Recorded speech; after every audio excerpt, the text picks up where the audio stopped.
Buenos días a todos y muchas gracias por venir esta mañana. Y bueno, básicamente el informe que presentamos hoy es informe de buenas prácticas que venimos haciendo habitualmente y en este caso hacemos una especial mención al sector eléctrico, al sector eléctrico español.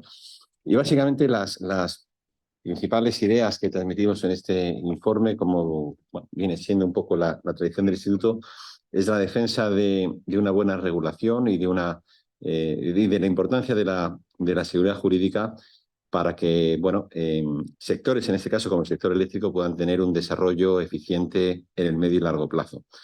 Además, el sector eléctrico, en este caso que es el que analizamos hace unos meses el sector de retail, es un sector que es estratégico para una economía, es absolutamente indispensable para mantener la competitividad y el funcionamiento de la actividad productiva y es también un sector absolutamente fundamental también para la provisión de determinados servicios básicos a la ciudadanía.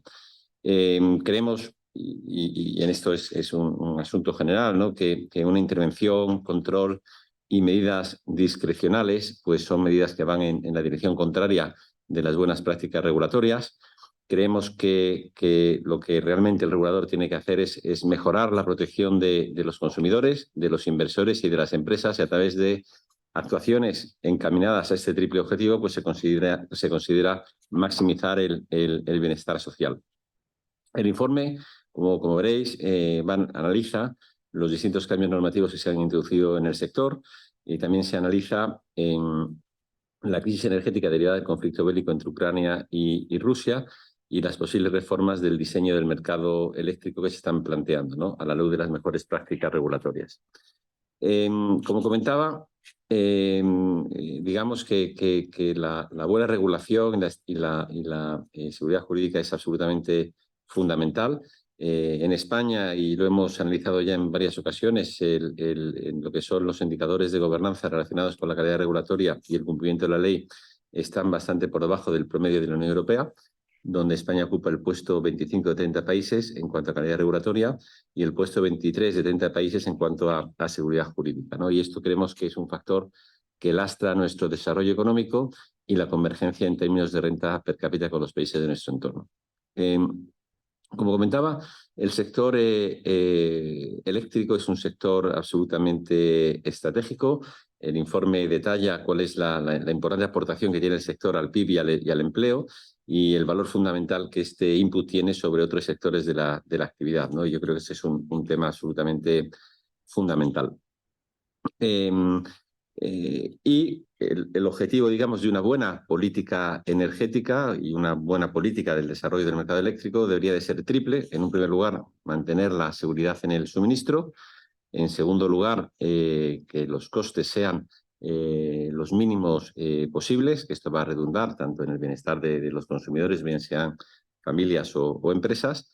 Y en tercer lugar, conseguir que sea una energía limpia, y aquí España tiene un compromiso, y Europa también, de transición energética y de transición hacia una economía, hacia una energía limpia, ¿no?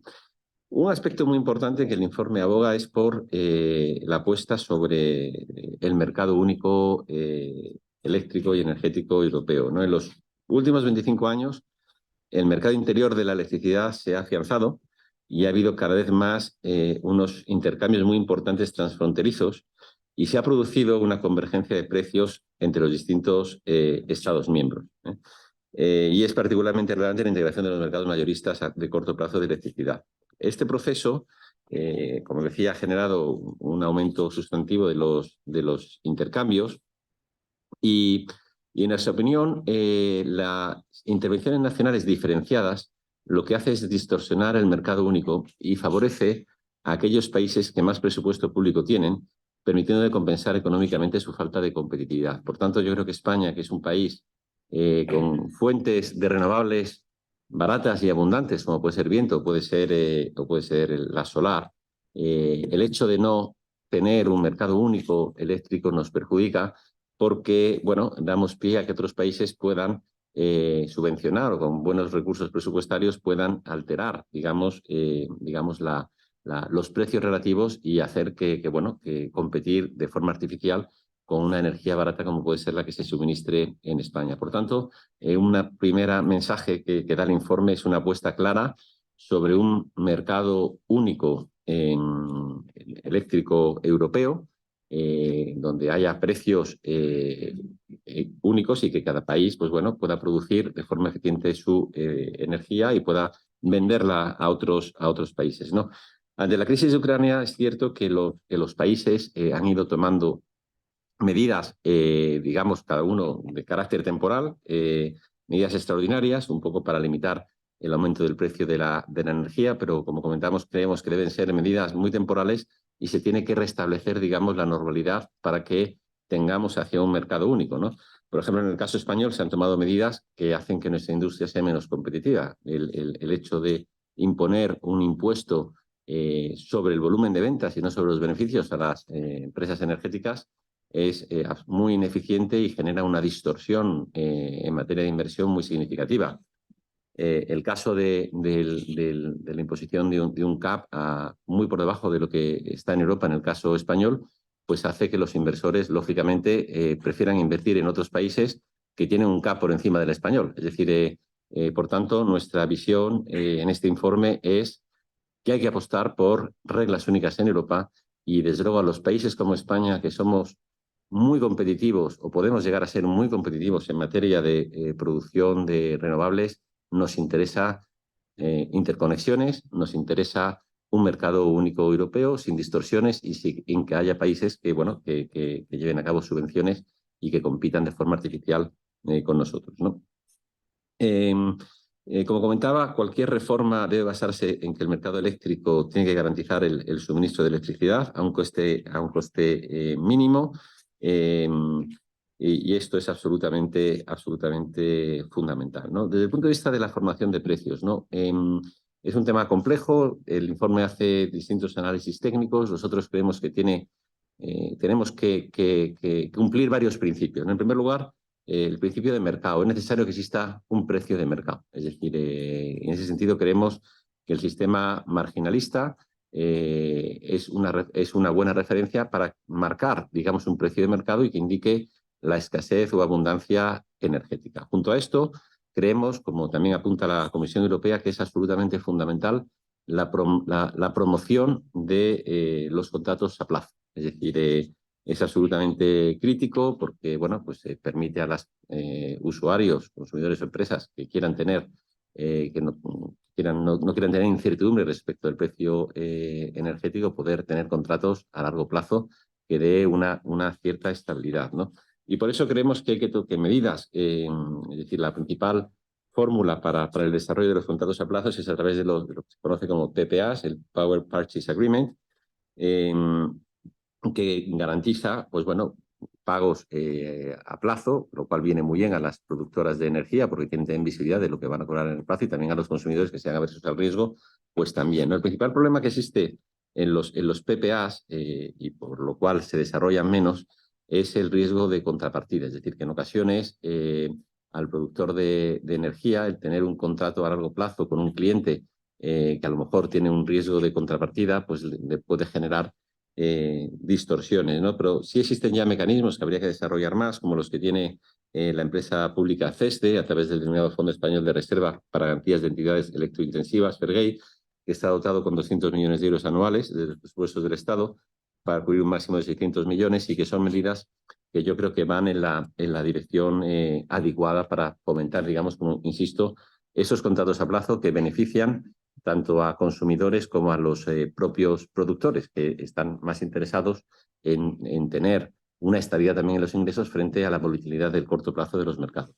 El contrato por diferencias, bueno, que se usa y se ha usado en España y se usa en muchos países europeos, puede ser un mecanismo complementario que ayude, pero tener un sistema de precios basado exclusivamente en el contrato por diferencias significaría tener un precio público al 100%, y con las distorsiones que esto genera desde el punto de vista de la eficiencia de un sector y de las señales del mercado. Por tanto, el informe, digamos que concluye que el sector eléctrico pues es un sector que tiene fallos de mercado, tiene que tener una intervención pública, pero al mismo tiempo es muy importante que las señales del mercado existan y, por tanto, una combinación del sistema marginalista con los contratos a plazos y también de forma marginal con los contratos por diferencias, pues es una buena combinación. Por otro lado, y también analizamos, también bastante técnico, lo importante de mantener contratos de capacidad que estén bien diseñados, de tal forma que haya un backup. Las renovables son, como sabéis, todos son intermitentes. Hay que tener, digamos, contratos con productoras de capacidad que eviten saltos importantes de los precios en momentos donde o incluso recortes, ¿no? En momentos donde la producción de renovables no se produce y, por tanto, tiene que haber un sistema perfectamente diseñado y también coordinado a nivel europeo para evitar subvenciones cruzadas en materias de capacidad. El informe analiza también un tema muy importante, ¿no? Que es el tema de la electrificación, ¿no?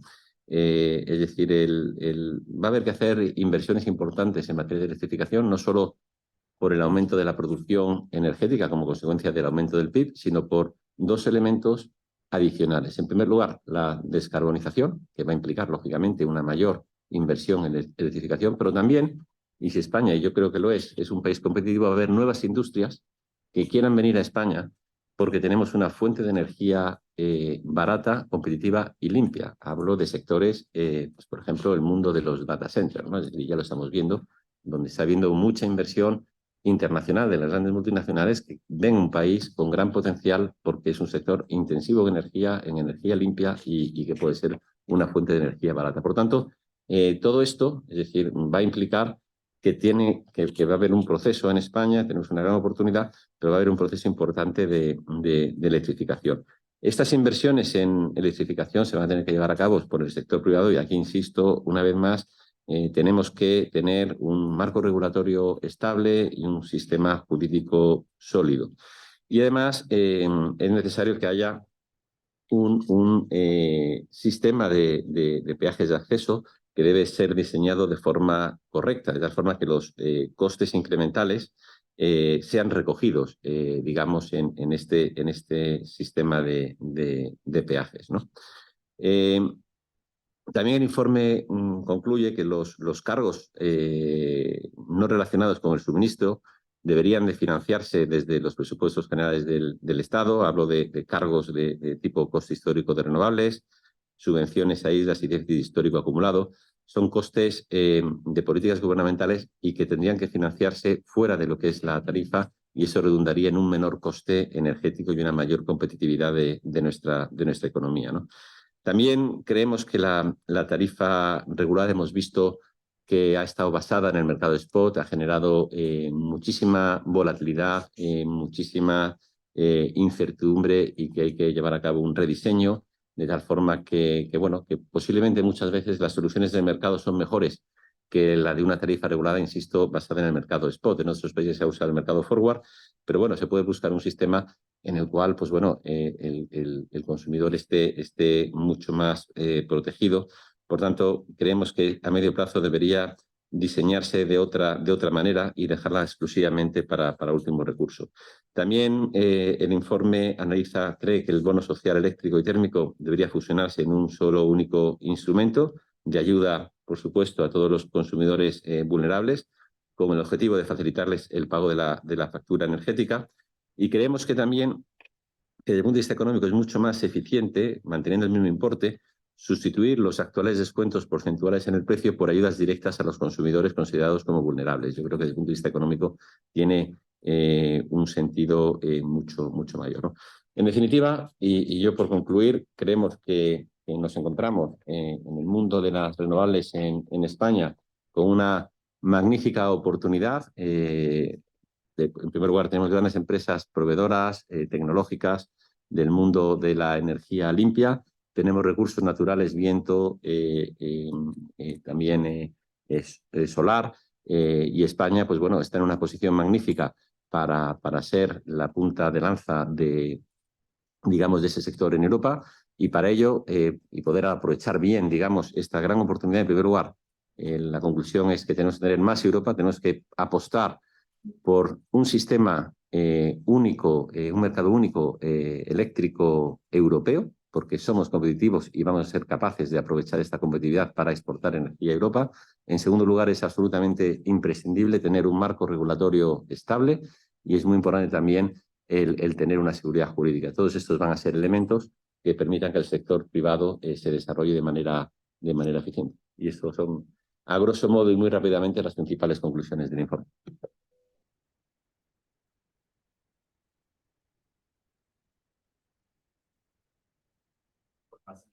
Y bueno, cuando lo ve, siempre cualquier consulta o pregunta, encantado de resolver.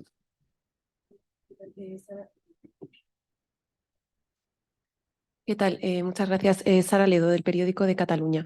Yo quería preguntarles respecto al mercado eléctrico, a la reforma del mercado que plantea mantener el sistema marginalista ayudándose de los contratos por diferencias y de fomentar los PPAs. Pero como usted decía, en el caso del fomento de los PPAs, ¿no? La manera que plantean o que usted ha dicho era el uso de avales, ¿no? Con el fondo, como el caso del FERGEI, que ya está actualmente vigente y no ha tenido un uso excesivo, por no decir, ha sido mínimo. Entonces, pues no sé si hay otras maneras, o sea, si proponen otras medidas, porque si no me parece que es un poco lo que ya tenemos, o sea, que no hay mucha reforma. Yo creo que hay que seguir trabajando y mejorando lo que ya existe, que efectivamente ha tenido una aportación limitada. Hay sistemas que están desarrollados en países como Portugal, Australia, también muy distintos, que van encaminados precisamente a reducir los costes de contrapartida. Es decir, hay alternativas, no vamos no analizamos el informe, no analiza de forma, porque nos hubiera llevado tener que desarrollar, hacer un informe muy extensivo, pero sí, bueno, yo sí que animamos a que se estudien alternativas que ya están haciendo otros países o el propio uso de una forma más, digamos, intensiva de las aportaciones de CESTE, ¿no? Porque en definitiva el principal problema que se tiene en los PPAs es que con las grandes compañías como Amazon, etcétera, que tienen un riesgo de partida muy bajo, es fácil hacer un PPA, pero cuando te vas a compañías que tienes un riesgo de contrapartida mucho más bajo es mucho más complicado. Y estoy seguro que muchísimas compañías, si pudieran, preferirían tener un contrato a largo plazo que un contrato a corto plazo. Y además las propias productoras de energía también lo prefieren. Si el inversor de una empresa energética lo que quiere es una visibilidad de los ingresos a largo plazo. Entonces prefiere que la empresa tenga contratos a largo plazo porque es un inversor que quiere estabilidad, lo que no quiere es sustos. Y eso es lo que hace que el coste de financiación de esa empresa sea bajo y que el coste energético sea bajo. Entonces es muy importante, tanto para unos como para otros, lograr desarrollar ese tipo de mercados, que es un mercado que está muy poco desarrollado, ¿no? Hola, buenos días. Raúl Massa, de Economía Digital.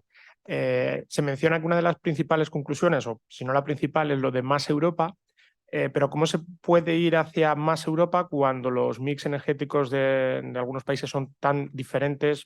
El caso nuclear francés o en otros países donde el carbón todavía sigue siendo un aporte importantísimo. O sea, en este punto de partida, ¿qué países deben converger hacia cuáles y cómo sería la forma más apropiada de hacerlo? Sobre todo cuando hay posturas, como ya es el caso francés, que no tienen en principio previsión de dar marcha atrás. El mercado único europeo es distinto. Hay países que somos productores de componentes de automóvil y componentes agrícolas o productos agrícolas. Hay países que producen determinados servicios y en el mundo energético hay países que tienen mix energéticos distintos, ¿no? Pero como comentaba, para lo que España debe aspirar y ser consciente de nuestra fortaleza por una vez, y nosotros tenemos una fuente de energía renovable limpia y barata y tenemos buena tecnología.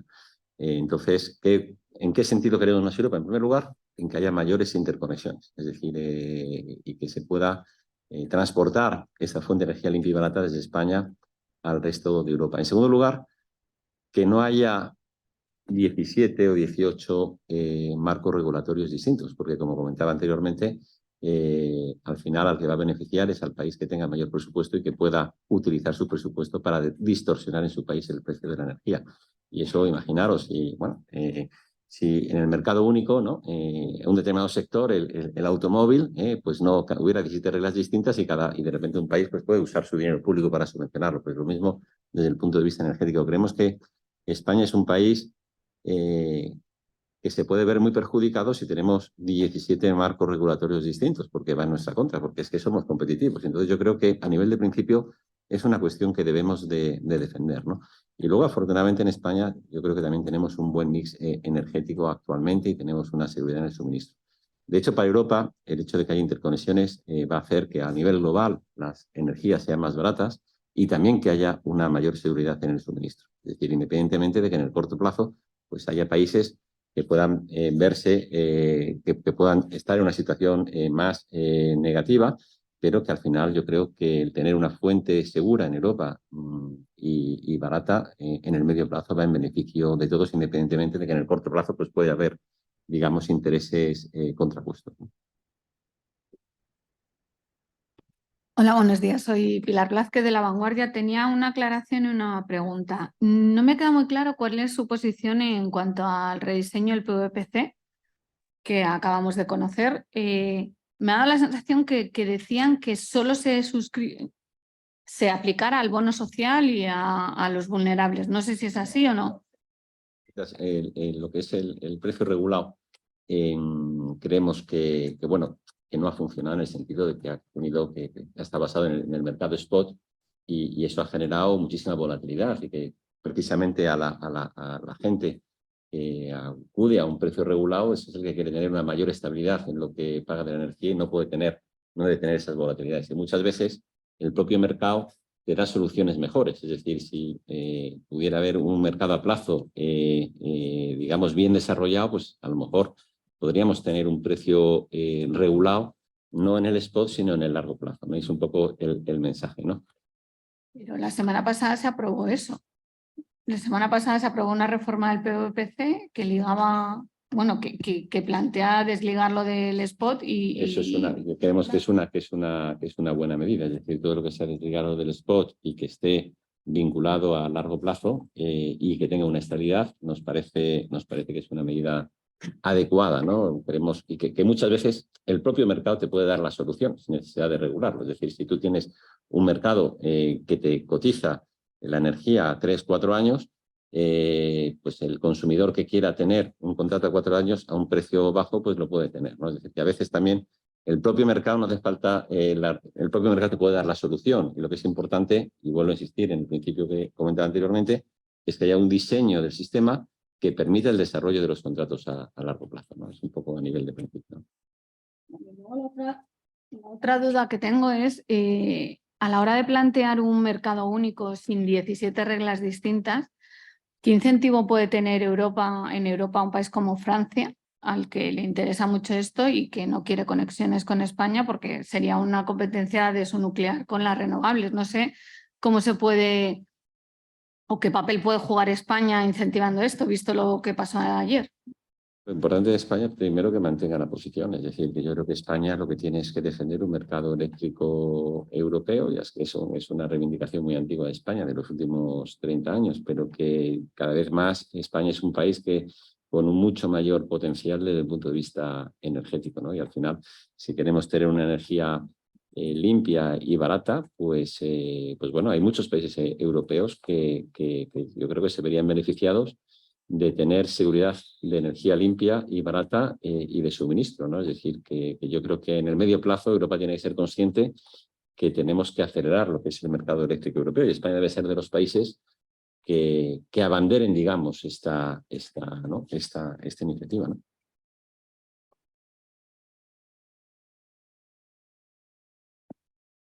Sí, gracias.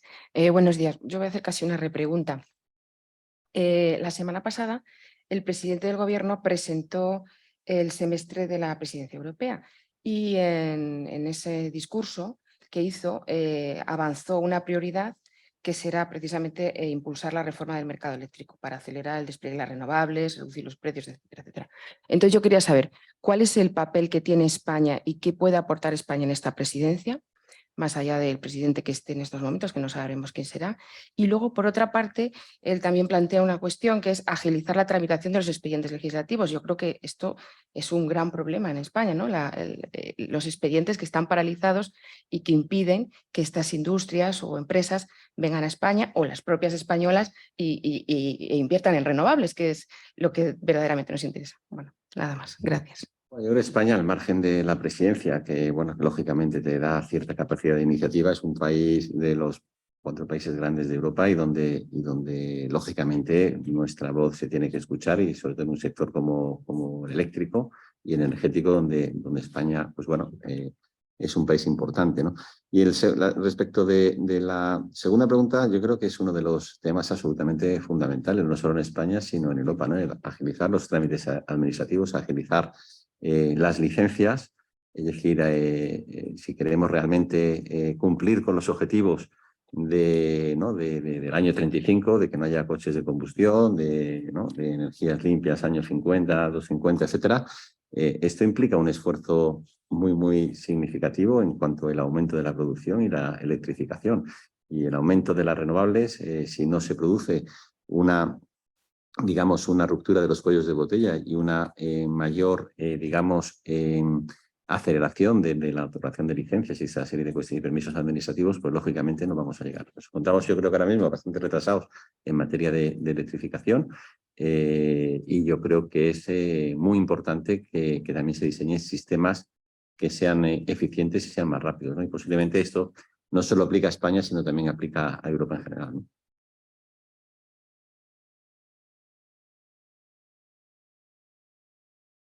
Yo sí puedo volver a preguntar, Sí, claro. se lo agradezco. No, y es un poco repreguntar lo que preguntaba la compañera, y es cómo debería, a su juicio, la presidencia española reorientar la reforma del mercado eléctrico que ahora está viéndose en Europa.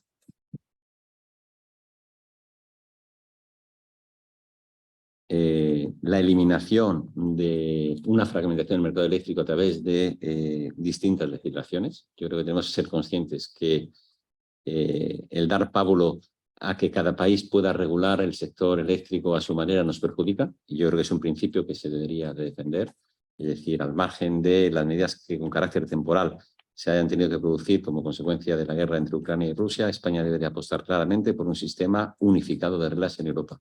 Y un sistema, en segundo lugar, defender las interconexiones, en el sentido de que Europa se va a beneficiar de una energía más limpia, más barata y más segura si existe un mercado eléctrico europeo y existen interconexiones. En tercer lugar, creo que también se debería defender un sistema donde se defienda los contratos a plazo, donde exista un sistema marginalista que lance mensaje de precios en los mercados y el mercado se pueda ajustar ante la escasez o abundancia de energía. Es decir, los precios tienen que seguir, y una utilización de los contratos por diferencia, pero que no sea el único sistema de formación de precios, que es la propuesta del gobierno, porque eso generaría un sistema exclusivo de precios públicos que sabemos cómo acaba, con problemas de cortes, suministros en el medio y largo plazo y con una falta de inversiones. La existencia de un mercado único europeo es absolutamente fundamental. Si existe un CAP en España muy por debajo del europeo, la gente va a invertir fuera de España y no va a invertir en España. Si en España se utiliza una imposición distinta al mundo energético que en Europa, la gente va y más perniciosa va a invertir fuera y no en España. Vivimos un mundo donde el ahorro es escaso, donde las inversiones en la transición energética son absolutamente enormes, donde el sector público no va a poder invertir porque no tiene recursos. Y aquellos países que tengan una mejor regulación, una mayor seguridad jurídica y ofrezcan ventajas competitivas van a ser los que se lleven el gato al agua. Y eso básicamente son los principios que yo creo que con esa presidencia se tienen que defender.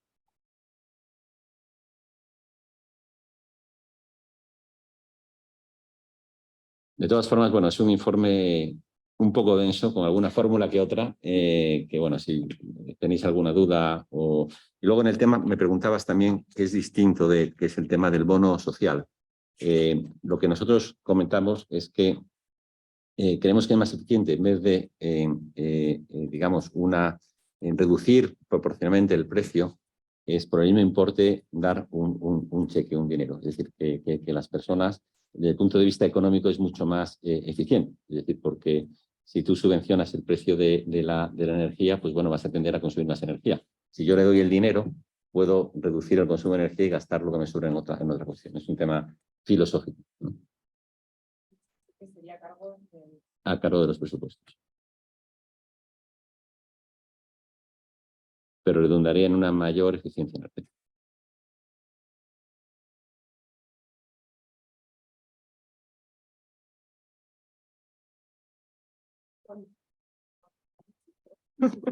Si no me cortan. Y cuando habla al principio de defender la eliminación de la fragmentación del mercado único, me gustaría que fuese un poco más explícito, o sea, ¿a qué se refiere en concreto? No sé si es pues a la medida que se ha propuesto No, de mantener el límite a los ingresos de las eléctricas. Si un país tiene un cap de, exagero, 20, las inversiones van a ir a otro país que tenga un cap de 150. Si un país te permite subvencionar el sector energético porque hay libertad de que tome las medidas oportunas, pues lógicamente yo, que soy mucho más eficiente en la producción energética, no le voy a poder vender a ese país. Es decir, al final de lo que se trata es de tener un mercado único y donde podamos competir cada uno con sus tecnologías y con sus fuentes. Y si España es capaz de producir energía limpia, barata y segura, pues dejamos que los vendamos fuera. Es decir, de la misma forma que los alemanes pues, nos pueden vender coches de mucha calidad y a buen precio o lo que sea. Entonces, bueno, al final, ¿por qué no? El mercado eléctrico, que además es un mercado absolutamente fundamental para el desarrollo de un país y para la estructura de costes de un país, ¿por qué no vamos a permitir que los países que tienen una fuente de energía, en este caso solar y eólica, entre otras, muy eficientes, pues que no la puedan desarrollar, ¿no? Ya lo último. En el caso de los contratos por diferencias, los ingresos que reciba el Estado de esos contratos, ¿a quién consideran que se deberían dirigir? La forma en que funcionan es el Estado, es riesgo cero. Es decir, en el sentido porque es el sistema el que lo compra. Es decir, el riesgo de contrapartida es cero. Se pone un precio público, X, 20, 30. Y entonces, si se vende, digamos que se compensa cuando se vende por debajo que se vende por arriba. El tema es que si solo existen contratos por diferencias, el mercado desaparece. Porque nadie va a vender fuera del contrato por diferencias, porque si el precio se dispara, seguro que se pondrá un tope y el riesgo es cero. Y por tanto acabaremos en un sistema que es un sistema que está bien, complementario, pero no un sistema único, porque el riesgo, y eso lo analiza el informe, es que el mercado desaparezca y el único precio que exista sea un precio regulado. Y los precios regulados exclusivos ya sabemos cómo acaban funcionando, con corte, ya tenemos experiencias del pasado de hace 25 años. Por lo tanto, lo que decimos es que es un sistema que con carácter puntual, como funciona en España y funciona en muchos países europeos, está bien, pero no que sea el único sistema exclusivo de formación de precios y contratos por diferencias, porque eso implica un precio único regulado.